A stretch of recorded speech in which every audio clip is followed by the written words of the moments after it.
and welcome to KILIMO Diaries. I am your host, Sandra Wahito. Now today we are in Makueni County and joining me is Julius, who plants different varieties of mangoes. So we'll get to know about that, how his journey has been, how he started and so on. Julius, habari yako? Salama. Yes. Yeah, karibu. So we have come to Makueni because we heard that you've done or you're doing different varieties of mangoes. So what variety are you doing right now? Right now, we are dominated by apple mangoes. Okay. We have also Tommy mangoes, and we also have traditional mangoes, Yes. which we keep for generating seeds. Aha. Yes. Okay. All right. So currently this is apple mango? This is apple. These are apple mangoes. Aha. Okay. All right. Why did you decide to focus on apple mangoes? What is the difference when it comes to Tommy mangoes and even the normal mangoes that you're using to generate seeds? Apple mangoes are more profitable, and they are more sweeter.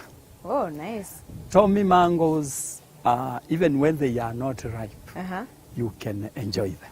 Oh. And that's why we have less number of trees for Tommy, because we eat them. You eat them. But for apples, we You sell eat, yeah. and also eat. Aha. Yes. Okay. So basically apple is for profit and also for eating, but mostly good for profit. Yes. Okay. So how did you get to this point where you started planting and knowing the difference of the variety of mangoes that you have? How did it start?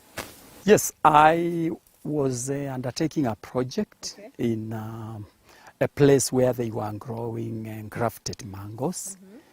And that's where I learned that I should chance and try to start also growing mangoes. Exactly. And so I bought 20 seedlings of grafted mangoes, and I came and tried. They did well, so I increased the numbers, and I've been planting since then. For the last 5 years, I've been planting grafted mangoes. Wow. But of late, I've started planting traditional mangoes, which I graft on site, because now I have the seeds from my grown-up different types of mangoes. Yes, amazing. Wow. So since you talked about apple mangoes being profitable, how much does an apple mango go for? Because definitely the price is a bit different from our normal mango. An apple mango, when it is at high season, doesn't fetch much. Because you may get your farmers, your customers just giving you 3 shillings a mango. But my mangoes, because of the attitude, they ripen later than the mangoes on the lower altitudes. And I end up selling between 10 shillings and 15 shillings per mango instead of 5 shillings. And that's why I have appetite for expanding that apple growing, because I have that opportunity, unlike the farmers who are on the hotter and low altitude zones.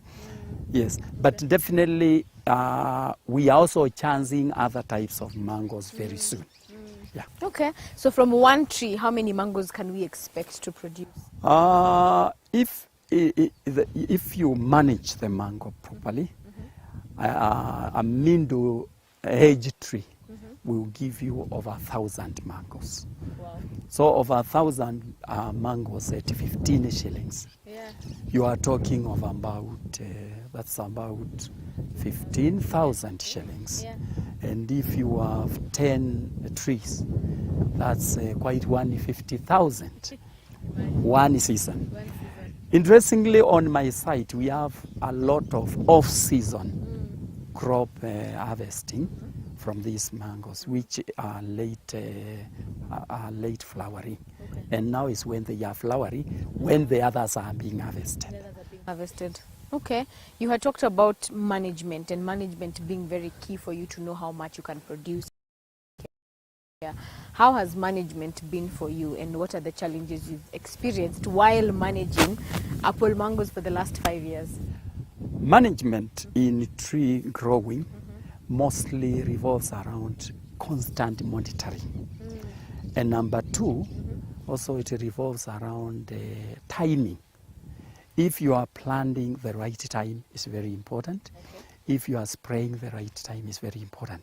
So the main challenge has been from the start, you know, we are learning how to plant mangoes. Yes.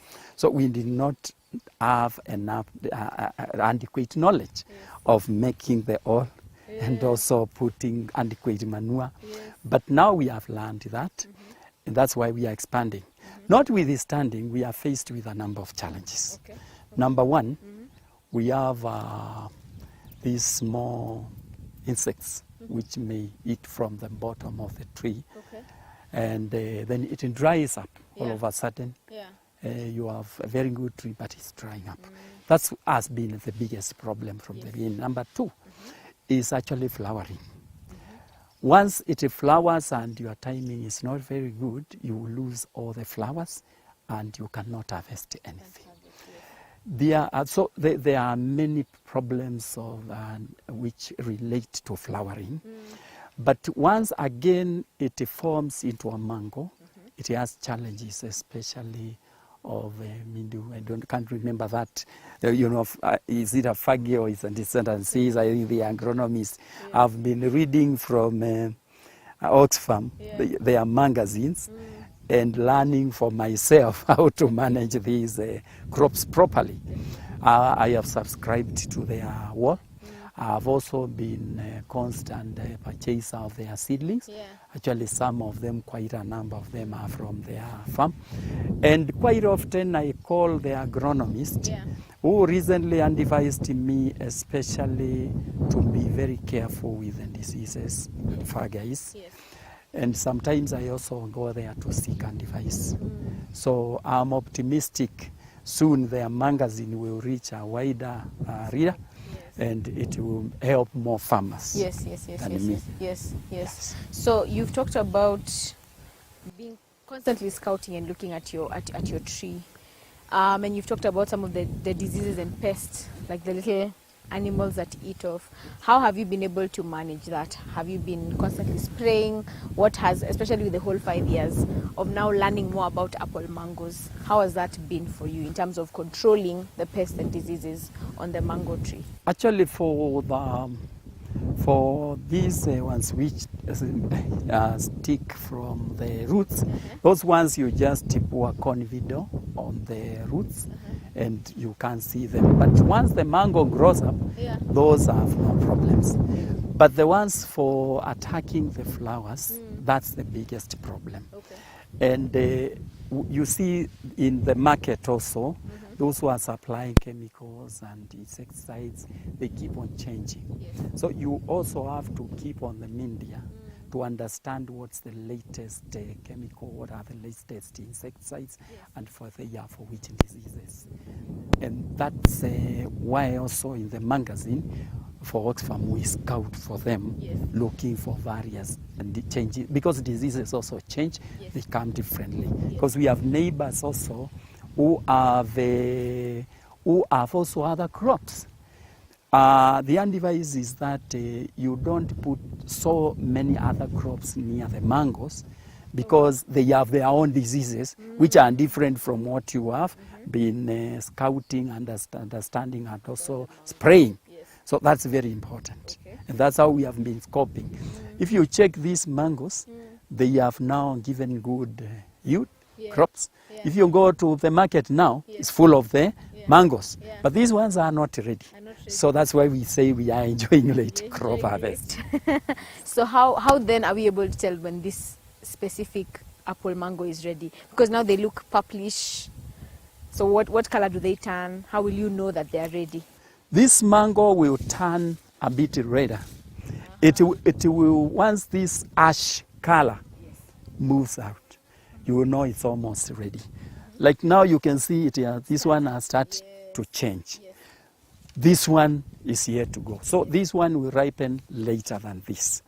Yes. Okay, all right. So for harvesting, when you harvest now, when it's time to harvest the apple mango, are they good for export? Are they used now commercially? How then do we gain from the apple mango? The apple mango, what happens is that they start ripening slowly by slowly, depending on when they flowered. And so the first ones, of course, we use them for domestic consumption. Then as they increase and we find that we are not able to consume them, then we call for those who are buying, and they come and scout for those which are ready, and then they harvest them. We just count and they pay us. And they pay us. That's it. Okay, all right. Thank you very much for that. We'll be taking a quick break, but when we're back, we'll be talking to an agronomist who will tell us on how you can manage mango trees better and even give us some tips on how to do management better apart from what Julius has told us.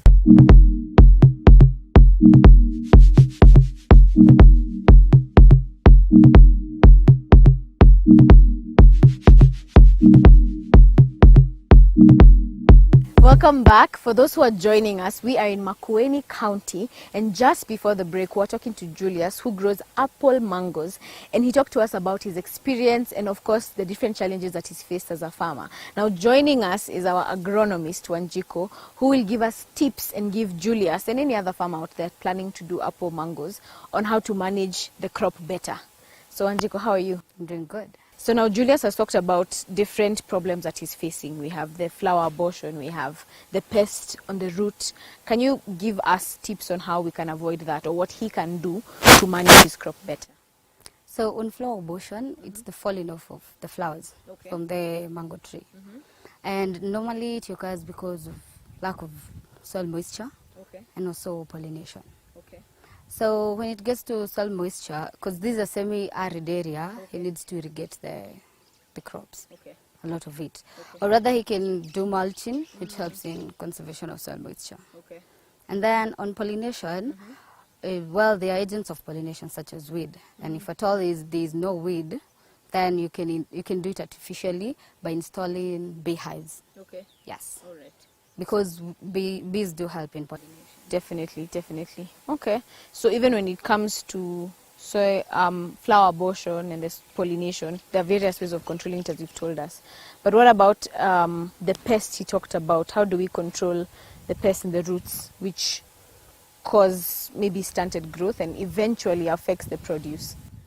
Okay. Normally when the are pest affecting the roots, it could be the seedling was infected before he took it in the field, or he's not practicing field hygiene. Maybe like he weeded and didn't dispose them well. When you weed, you're supposed to dispose them so that the pests don't regenerate in the field. Yes, so you should check on field hygiene. And also if there are other incidences of pests, you should spray using copper fungicide. Okay, all right. So those are tips where Julius can be able to manage the different challenges he's facing. But what other challenges do farmers face when it comes to the apple mango variety?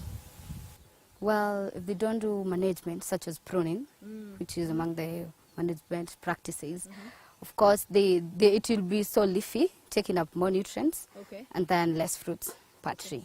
Yeah, so that is another point they should check on. And then there's to allow light penetration and also to remove the broken branches, so that they don't consume nutrients. Okay, so basically we need to scout your tree throughout to be able to notice these things. And does pruning happen at an early stage, or even as the tree continues to grow, do we continue to prune? Yeah, you continue pruning when the branches are in excess, when it's too leafy. Yeah. Okay. So Wanjiko, for nutritional benefits, value addition of the mango itself, apart from people just kupanda mangoes na kuzikula ama kuziuza, what more can we do with them? And even before that, what are the benefits that the mangoes, apple mangoes give? So we start with the health benefits. Well, they help to improve heart health. Oh, nice. Yeah, they also help to improve eye health. They improve the skin and hair. Okay. And also they aid in digestion because of their high fiber content. Definitely. So mtu mwenye akona shida ya macho, thoroughly carrots they can eat, but mangoes. Yeah, they can also consume mangoes. Yeah. Okay. All right. So that's specifically to mangoes, or do apple mangoes have different benefits, or they're all the same under the whole mango? In a nutshell. It's in a nutshell. Okay.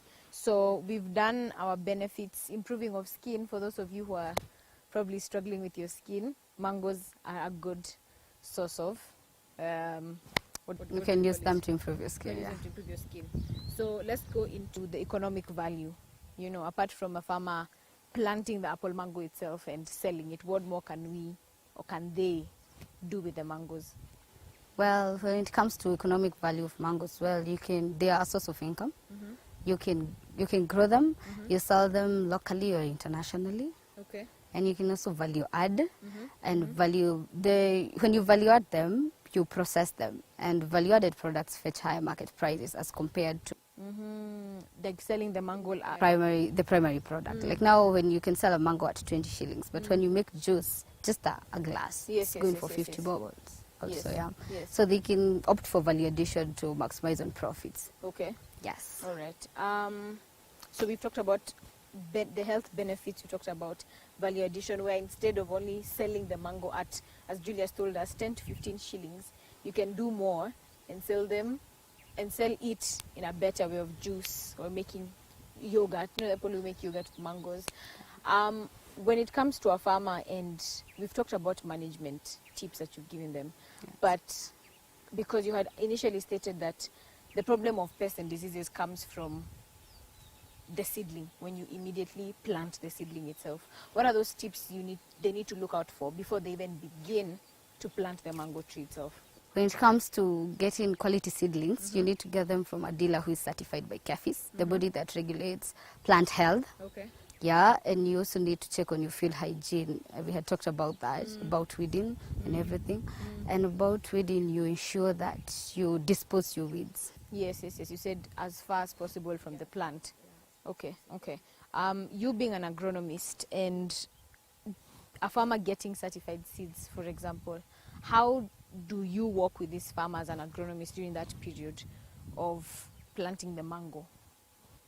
What are things you observe? What are things that you do that come in and prevent? Of course, with Julia speaking earlier about him being able to reach out to his agronomist on how he can curb the diseases and pests that he's experiencing. So how important is it to have an agronomist working with you when you're planting, and especially when you're planting the apple mango? Well, an agronomist is a specialist in crop and Definitely. soil health. Yes. So he or she will help. Are these nutrients able to support mango farming? And then from there, any challenge you incur, the agronomist is always there to advise you accordingly on what to do, the pesticides to do, the nutrients to apply. And also another management practice we never checked on that helps to increase productivity is fertilizing. Normally you keep on adding fertilizer. Definitely. I think we can actually talk about that, because people are practicing organic farming. People are using fertilizers as well. But as the plant grows, how are we able to put in back the fertilizer that is giving this plant nutrients? Well, normally you need to, when planting, you can use Adli. Adli is an organic fertilizer. Okay. Yeah. It's not like the synthetic ones. Okay. Yeah, and then if at all you don't have Adli, you can use DAP. And as you top dress, you can use CAN. Okay. Then later on, it's not even about the soil nutrients, it's majorly about how you're managing the plant, because this plant has an economic life. Yes, so you keep managing, pruning, checking on pests and diseases, you control them, weeding, field hygiene. That is what matters, and that is what will contribute to your productivity. And now about climate, you can mitigate. But while you get fluctuating climatic conditions, like you experience drought, and you expecting rains, you need to, you can do irrigation. And when it rains, you can like harvest your water using farm pods, or you dig down. Because most of the times those are the challenges farmers are experiencing: water. Someone will say, I'm in an area that has no water. So you've talked about them harvesting the water. Yes, you should not depend on rain-fed, because it's not that reliable. You should have alternatives. Okay. Yeah, basically that. Okay. How long is the maturity, or how long can a mango tree stay on the farm for? Well, the productive life, or well, that's about 7 to 10 years. Okay. Depending on how you manage it, on how well you manage it. Okay. Yes. All right. You had also mentioned that there's some nutrients. Of course, every crop has different nutrients that it needs. What are some of the important nutrients that the mango tree will need? Because we know for different other oranges will need different types of nutrients. What about the mango itself? For you to know the nutrients that you literally need, then you work with your journey with the agronomist. Once you prepare your land, the agronomist will come and do soil testing for you, then do an analysis in the lab. Of what Yeah, and then she will do a report about the nutrients present and the ones that can support mango, and then guide you on what to do. Okay. Yeah, if at all they're not present in the farm. Inside the soil. Okay. Thank you very much, Wanjiko. So I hope you've heard that. You need an agronomist to work with you, even when you're doing your mangoes, your oranges, any crop. You will need your agronomist to guide you to be able to curb some of the mismanagement problems and practices that people are experiencing. Thank you so much for watching. Remember to catch us next week, same time, but a different place right here on KILIMO Diaries.